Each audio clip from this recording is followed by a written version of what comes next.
Dear students, Assalamu alaikum. My name is Hamad Munawar, Department of Biology, Shadab Girls College. Evolution and Principles of Systematics में Trends in Evolution and Evidences of Evolution को discuss करेंगे. An evolutionary trend can be either directional change within a single lineage or parallel change across lineages.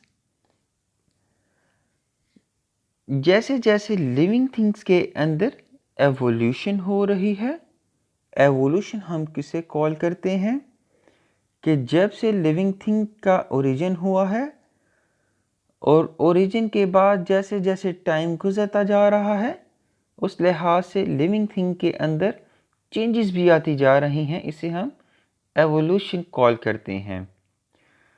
तो evolution का trend क्या है, हम इसको discuss करेंगे कि लिविंग थिंग में आने वाली चेंजेस के अंदर कंसिस्टेंसी मौजूद होती है या उनके अंदर कोई कंसिस्टेंसी मौजूद नहीं होती. कंसिस्टेंसी हम या ट्रेंड हम किसको कॉल करते हैं या फ्लक्चुएशन किसे कॉल करेंगे.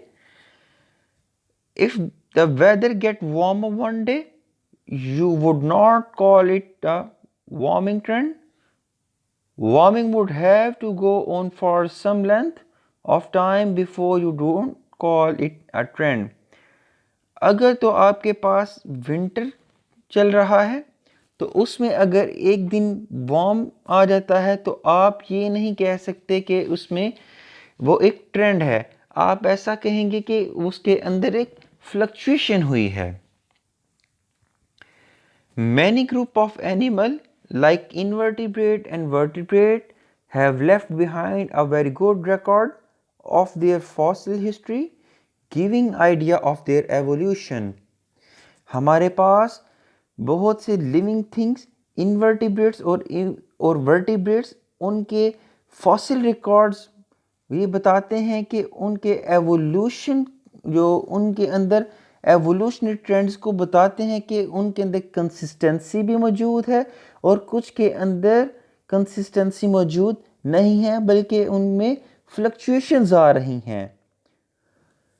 अगर हम देखें यहाँ पर एक एग्जांपल कोट की गई है पिक्चर के अंदर. अगर ये लेफ़्ट वाली पिक्चर को देखें तो हमारे पास जैसे जैसे हम जनवरी से फरवरी की तरफ जाएं तो हमारे पास जो चेंजेस हैं एक ट्रेंड के साथ आगे नहीं जा रही बल्कि उनके इनमें फ्लक्चुएशंस आ रही हैं, अप एंड डाउन है और जो अप एंड डाउन है वो रेंडमली मौजूद हैं.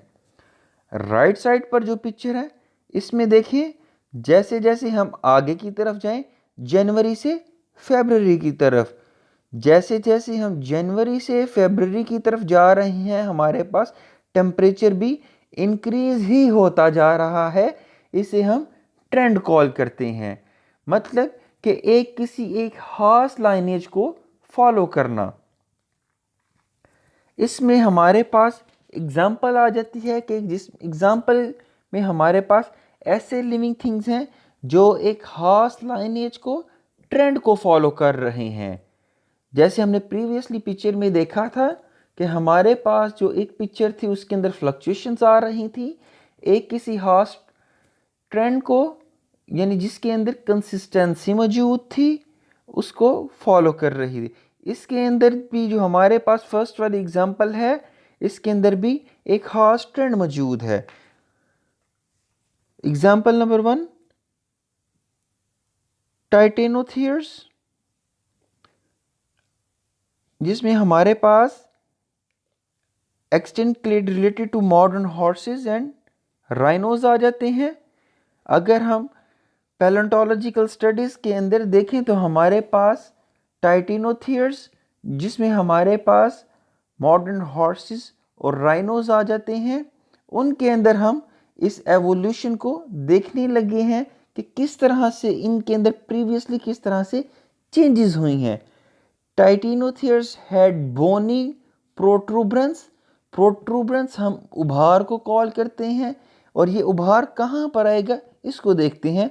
Extending from their nose and in fact several different titanothere lineage experienced the same sort of change in horn size. The Titanotheres reconstruction show here range from about 55 million years ago to 35 million years ago. This cause of this trend is not obvious.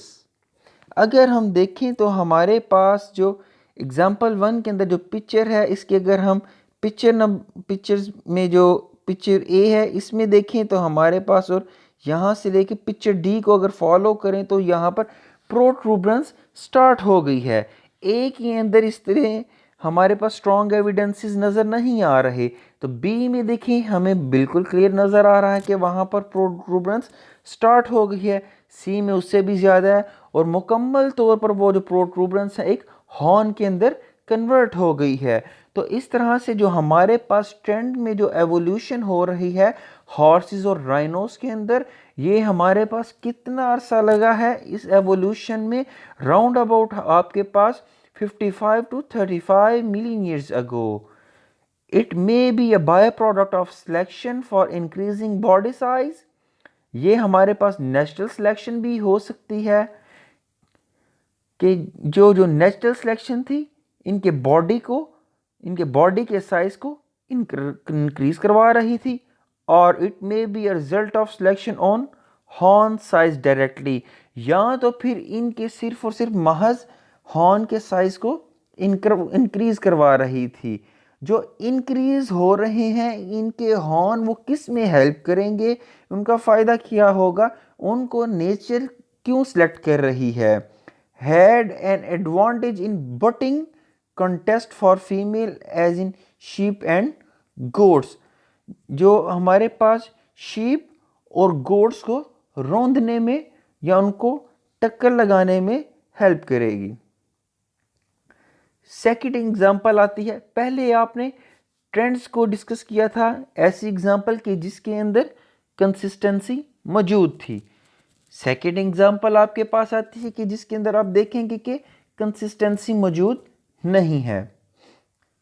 Other evolutionary trend और not so consistent. देखें पहली में हमारे पास consistency मौजूद थी, इसमें consistency मौजूद नहीं आएगी। For example, many different animal lineages have undergo cephalization, basically the evolution of head.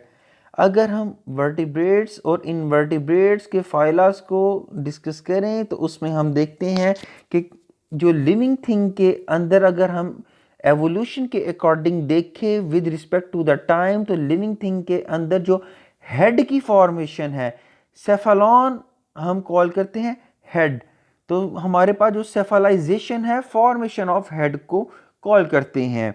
तो हम देखते हैं कि लिविंग थिंग के अंदर with respect to the time एक ही कंसिस्टेंसी के साथ हेड की फॉर्मेशन नहीं हुई, बल्कि हमारे पास हेड की फॉर्मेशन रैंडमली हो रही है, इसमें फ्लक्चुएशंस आ रही हैं। अगर हम देखें तो हमारे पास नाइडेरिया में देखें, इसी तरह से फ्लैटवर्म में देखें, इकाइनोडर्म, वर्टिब्रेट, सो ऑन, इसी तरह से देखें तो इसके अंदर फ्लक्चुएशंस आ रही हैं। इनमें हमारे पास देखें क्रस्टेशियन, इंसेक्ट और एनिलिड्स, और हमारे पास chordates, all undergone increasing cephalization. However, many animal lineages have not undergone much cephalization. Causes of evolutionary trend.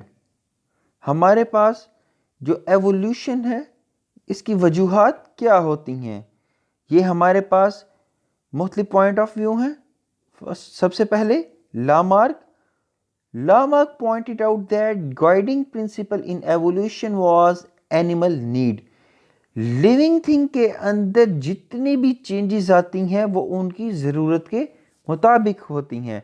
जैसे कि हमने प्रीवियस लेक्चर्स में देखा कि जितने भी लिविंग थिंग्स हैं जब वो माइग्रेट कर जाते हैं उनके अंदर, उनके बॉडी फॉर्म के अंदर चेंजेस आती हैं according to their external environment. Next में हमारे पास Cronquist in 1951 pointed out that it was because of inner orientation of mutation. Mutation हम किसको कॉल करते हैं कि आपके जो जितना भी जेनेटिक मटेरियल है इसके अंदर चेंज आ जाना। असल में डीएनए जो हमारे पास जेनेटिक मटेरियल है इसके अंदर क्या है, जेनेटिक मटेरियल में देखें तो हमारे पास डीएनए के अंदर देखें तो क्या है, जीन्स मौजूद हैं। जीन्स असल में क्या है, genes are the sequence of nucleotides, जिसमें हमारे पास 3 न्यूक्लियोटाइड्स होते हैं तो एक जीन बनती है। अब एक जीन के अंदर एक खास किस्म की इंफॉर्मेशन मौजूद होती है।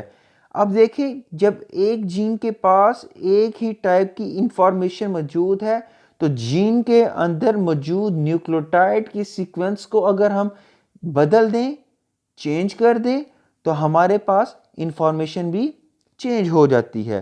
तो इसीलिए क्रॉनक्विरिट के अकॉर्डिंग जो जेनेटिक जो हमारे पास डीएनए की जो बेसिस है इनके अंदर चेंजेस आती है, इनके अंदर म्यूटेशन होती है और उसी म्यूटेशन की वजह से लिविंग थिंग के अंदर भी चेंजेस आती हैं। थर्ड वन हमारे पास आइडिया है सिम्पसन का।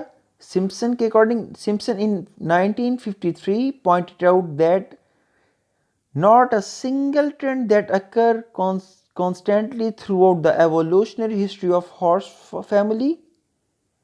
Most recent horse are larger than the ancient horse, but when the history is examined detail it show that there had been long period that no increase in size occur of. Even some branches of horse evolution shows the opposite trend. For example, they become smaller in size.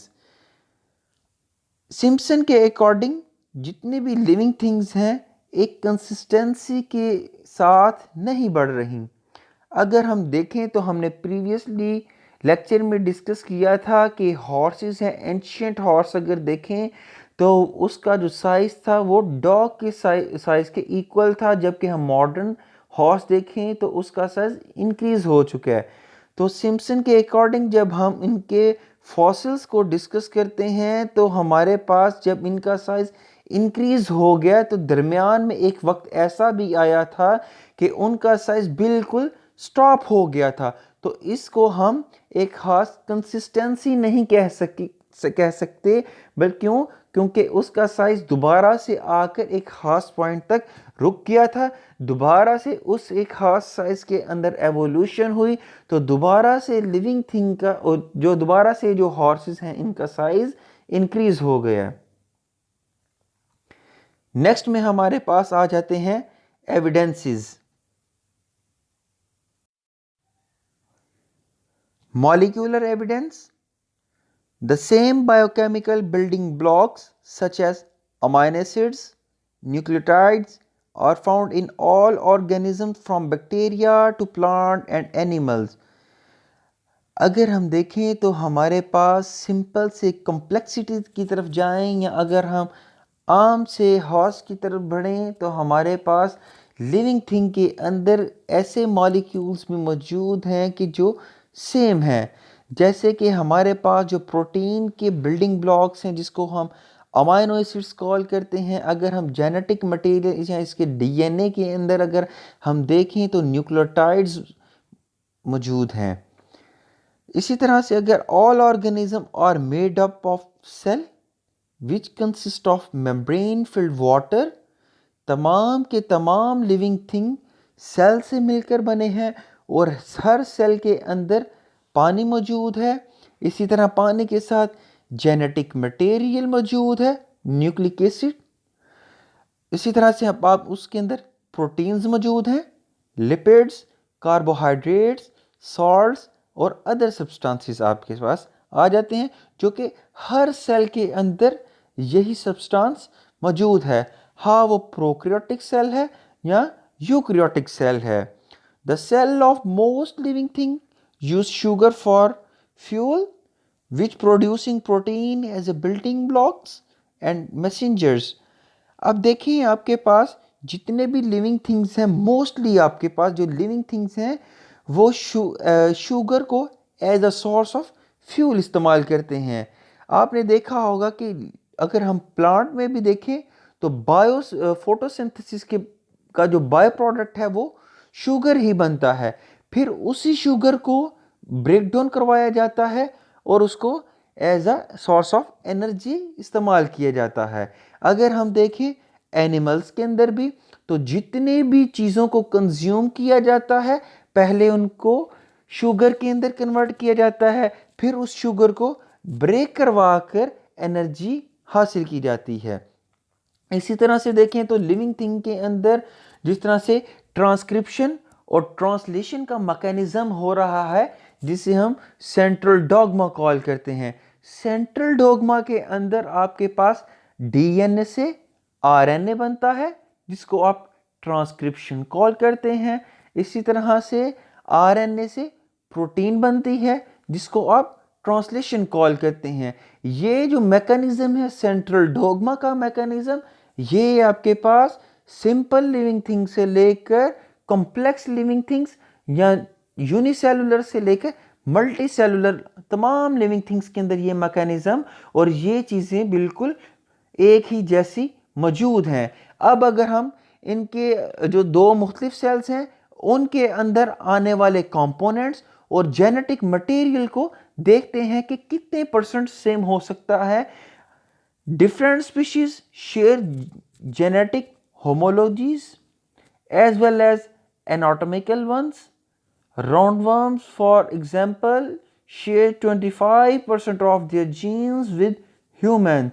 अगर हम देखें तो राउंडवर्म्स की जो 25% जो jeans हैं human के genome के साथ मिलती हैं। Genes are slightly difference in each species. जितनी भी जो जीन्स है स्पीशी टू स्पीशी वेरी करती जाएंगी। DNA and RNA possesses a simple 4 base code. DNA और आरएनए के अंदर मौजूद जो न्यूक्लियोटाइड्स की सीक्वेंस है उनके अंदर फर्क आ सकता है, लेकिन जो डीएनए के अगर स्ट्रैंड्स देखें तो वो 4 ही बेसिस पर मुश्तमिल होते हैं। कौन कौन सी 4 बेसिस होती हैं? एडेनिन, गुआनिन, थायमीन और साइटोसिन।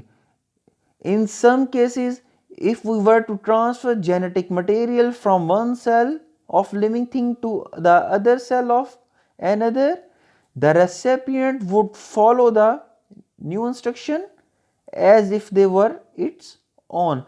अगर हम एक लिविंग थिंग का जेनेटिक मटेरियल किसी दूसरे लिविंग थिंग की जेनेटिक मटेरियल या उसके सेल के अंदर हम इंट्रोड्यूस करवाते हैं, तो इंट्रोड्यूस होने वाला जेनेटिक मटेरियल अपने प्रीवियसली पाथवे को ही फॉलो करेगा, क्योंकि उसके अंदर मौजूदा इंस्ट्रक्शन प्रीवियसली लिविंग थिंग के अकॉर्डिंग मौजूद थी। अगर हम हमारे पास ये जो लिविंग थिंग के दो मुख्तलिफ लिविंग थिंग, एक आपके पास एनिमल सेल है और एक आपके पास प्लांट सेल है, इनके अंदर अगर हम देखें तो 3 मेजर डिफरेंसेस आ रहे हैं।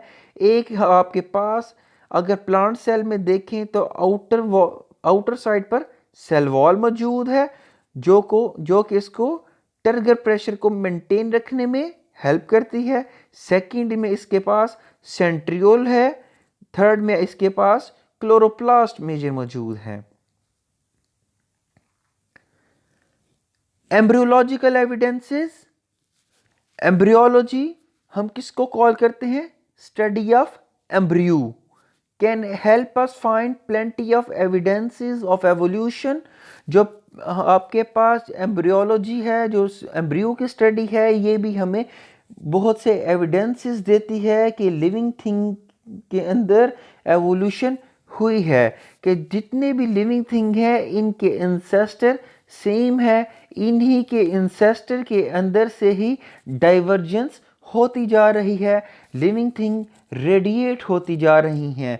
इसी तरह से हमारे पास एक ही स्पीशीज से मुख्तलिफ स्पीशीज की फॉर्मेशन हो रही है। For example, vestigial structures such as tail or gills in human can be found in embryo early during their development, even thought this feature may be lost or modified in adult form, a tail that become the tailbone। अगर हम देखें तो हमारे पास shark, lizard, chicken, pig और human, इन सब की developmental stages में इनके अंदर जो टेल बोन है उसकी फॉर्मेशन होती है, जो टेल की फॉर्मेशन होती है, और जो टेल की जो फॉर्मेशन है अगर ह्यूमन में देखें तो वो टेल बोन के अंदर कन्वर्ट हो रही है। जो हमारे पास तमाम लिविंग थिंग की जो एम्ब्रियोलॉजिकल स्टेजेस के अंदर टेल की फॉर्मेशन का होना इस चीज़ को इंडिकेट कर रहा है इन तमाम लिविंग थिंग के एंसेस्टर्स सेम थे, और उसी एक ही एंसेस्टर से ये तमाम लिविंग थिंग रेडिएट हुई हैं, ये तमाम लिविंग थिंग वहां से डाइवर्ज हुई हैं। Another major piece of evidence is Hox genes. Hox genes control the development of an organism from head to tail. हमारे पास एक और एविडेंस आता है, उसमें देखें तो हमारे पास हॉक्स जीन्स हैं। हॉक्स जीन्स किस तरह से एविडेंस हैं? वो इस तरह की, अगर हम डेवलपमेंटल स्टेजेस को देखें लिविंग थिंग के अंदर, तो डेवलपमेंटल स्टेजेस को जो कंट्रोल करने वाली जो जीन्स हैं वो तमाम लिविंग थिंग्स में सेम है। वो लिविंग थिंग्स में बेशक इंसेक्ट्स हों या ह्यूमंस, उनके अंदर डेवलपमेंटल स्टेजेस को कंट्रोल करने वाली हॉक्स जीन्स ही मौजूद होंगी। You can use the small changes in Hox genes DNA to see where different species diverge from their common ancestor. हम हॉक्स जीन को का एनालाइज करके हम ये बता सकते हैं या ऑब्जर्व कर सकते हैं या प्रेडिक्ट कर सकते हैं कि कौन सी लिविंग थिंग एंसेस्टर थी, कहाँ से वो रेडिएट हुई, कौन सी डिसेंडेंट बनी। तो इस तरह से हम कंपैरेटिव एनालिसिस करके ये भी देख सकते हैं कि एवोल्यूशन के अकॉर्डिंग कौन सी लिविंग थिंग आपके पास एंसेस्टर थी और कौन सी डिसेंडेंट हुई। पैलेंटोलॉजिकल एविडेंसेस आ जाते हैं आपके पास। पैलेंटोलॉजिकल एविडेंसेस आपके पास बिल्कुल सेम है जो हमने प्रीवियस स्लाइड के अंदर डिस्कस कर लिया था। तो इस तरह से हमने आज दो टॉपिक्स को डिस्कस कर लिया है। अगर इससे रेलेवेंट आपको कोई कंफ्यूजन हो तो आप गूगल क्लासरूम पर क्वेश्चन कर सकते हैं। Thank you.